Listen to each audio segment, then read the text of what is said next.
CBO has already said 3.967. In other words, $4 trillion will be added to the debt over 10 years with this tax cut unless we do some spending cuts to help offset it. Right now, the president's still in a spending mood. We need to get him in a savings mood. That's Republican Congressman Darrell Issa of California. He's hammering home the Republican message of spending cuts above all else. But let's talk about what's going on. The breaking news we're following. Joining us now is Ben Smith, editor-in-chief of BuzzFeed, also Carol Roth, radio host, former investment banker and best-selling author, Maria Cardona, the Democratic strategist and CNN contributor, and, of course, Ali Velshi, our chief business correspondent. What do you make of this deal that looks like it's going to be a deal? The House looks like it's going to follow the Senate's lead. Carol, let me go to you first and tell us what you think. Good deal or bad deal? Well, I guess it depends on for who. For the American people, I think that this is a mediocre deal at best, Wolf, because it doesn't have a solution.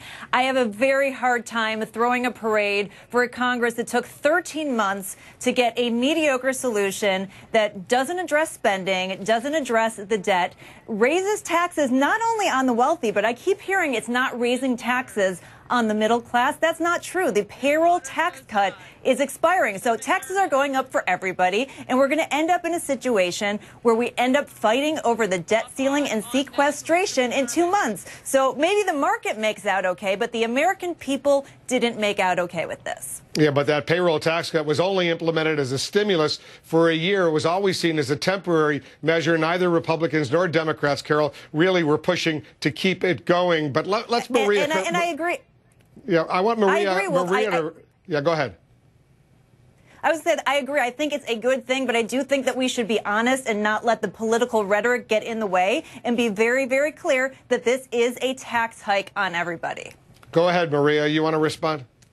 Sure, absolutely. It is not a tax hike on everybody. Yes, people's paychecks will go up a little bit, but to your point, Wolf, we knew from the very beginning when we had the payroll tax cut that that was going to be temporary.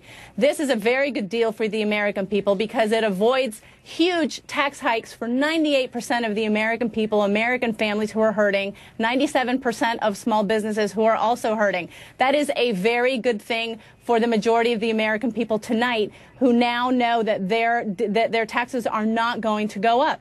For the long term, I agree, and the president agrees, and Democrats agree, a lot more work needs to be done. Nobody deserves a parade tonight, but we can at least sleep soundly that our taxes and the majority of taxes for the American people are not going to go up. We do need to deal with spending. That was always going to be part of a grand bargain, and let's remember Speaker Boehner's the one who has actually walked away more than 3 times from a grand bargain with this president that would have dealt with trillions in spending. Let's hope that we can now get to dealing with spending and job creation. Who's the big political winner tonight, Ben? You know, I think President Obama played a much stronger hand and won with it, you know, in this sort of shoving match over, you know, particularly forcing Republicans to go ahead and raise taxes on the rich. He won that. What he didn't get, which he wanted, was kind of a clean legislative slate for the year, a big deal today, and then moving forward, other legislative priorities. Instead, he's going to begin his second term fighting over taxing and spending and the same things they've been fighting over for the last 2 years. There's going to be a whole bunch of fights, Ali, coming up, including raising the debt ceiling in February or March. The president says he's not playing that game with Republicans anymore. But what can he do? You got to pass legislation in the Senate and the House to raise the debt ceiling. Otherwise, the country, at least technically, goes into default. Yeah, the president's got to be careful about not saying things he's not going to do that he gets forced into a corner on. The debt ceiling is absolutely one of those things. You and I have discussed this many times, Wolf. The debt ceiling is not a sensible way of dealing with borrowing. There are other ways to do it. Other countries have much more effective ways of doing this. But the bottom line is, if he doesn't get an agreement on raising the debt ceiling, which we, by the way, hit on the 31st of December, the Treasury can play around with this for a couple of weeks, for about $200 billion. They can move things around the board. But if he doesn't get that increased, the government could come to a shutdown, and we could be sitting around one night at 9:45 like we are right now talking about that. So the president is going to have to deal with that. I call that the Valentine's Day fiscal cliff, the Valentine's Day cliff, and then we're going to have the St. Patrick's Day cliff because they've kicked the sequester down 2 months down, and then we're going to have a budget fight. So there are going to be 3 fights that are going to look very much like this one. So for everybody who thinks they lost any battles, battles tonight. We're going to have 3 more battles like this. There are no particular winners in this. We have status quo, and in fact, with that payroll tax holiday having expired, everybody who works is going to see a little less money in their paycheck. So no real winners. It's just who lost less today. If you like this fight, get ready. There's going to be 2, 3, 4 more fights in the next few weeks and months that are going to be very similar. Some people calling it the new normal here in Washington. All right, everybody stay put. We have a lot more to discuss when we come back. I'm going to ask all of you what you think this big battle means for the Speaker of the House, John Boehner. These new phones they got us are great. Yeah, it's the Galaxy Note 2. You can do 2 things at the same time. You can watch videos and text. Or you could watch the earnings report and take notes, like we're supposed to. So, can I get it?